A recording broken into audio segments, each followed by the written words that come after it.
Hi, and welcome to your 3ds Max course. We're going to be looking at a few primitives, a few modifiers, and some of the tools to manipulate the objects for us so that we can eventually create something a little bit more interesting.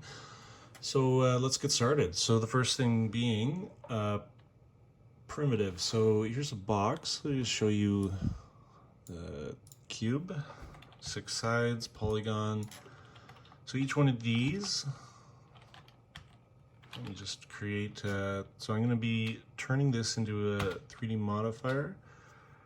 This is now an editable polygon. So what that means is we can now manipulate this. We can either delete this face, we can do that, or we can do various things. We can scale it. So now it looks a little bit more like a pyramid.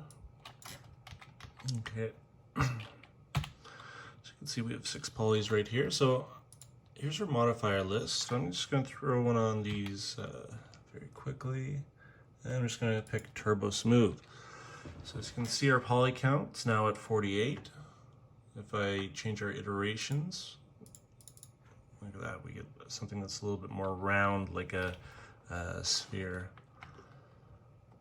All right, so let's say we want to use this modifier and we also want to have it be more like a square. So how are we going to do that? So we have our selection. So far I've been using polygon, but we can use edge. So I'm going to select one of these edges. I'm going to use ring, which is going to select all the edges around the box like this. And then I'm going to do a connect. And that creates a line around the whole box. And then we use our chamfer tool. We get some settings here. So this one's just set to 1. Set this to as many lines as we want. We're going to use 1. And moving the lines to the edge, and what that's going to do is it's going to hold the shape of the object for us. So we just need to do that a couple more times. Chamfer it again. And one more time. And chamfer. All right, so now if we go to our Turbo Smooth, look at that, it's still a box.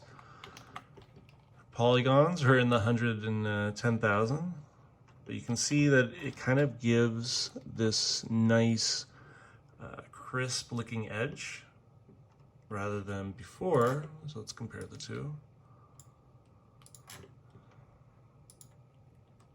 You can see here a very hard edge, very sharp. This one's a little bit more smooth.